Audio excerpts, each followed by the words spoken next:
আল্লাহ আমারে মুখ দিছেন, আমি মাতমু। আর একটা কথা তুমি বলবা না, তাহলে কিন্তু।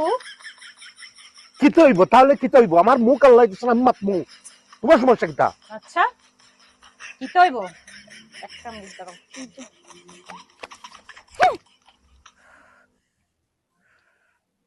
মাততাম নয়। রাগ বেশি করে দিছে। শোনো না, এই, আরে এদিকে একটু তাকাও না, তাকাও না বলছি। এখন সত্যি সত্যি কিন্তু আমার জিদ যদি উঠে না, তাকাও বলছি। শোনো না, এবার কিন্তু আমি সত্যি সত্যি আমি ব্যাক, এটা ঠিক একদম আমার জীবন আমি। একটু হাসো প্লিজ, হাসো না প্লিজ, একটু হাসো।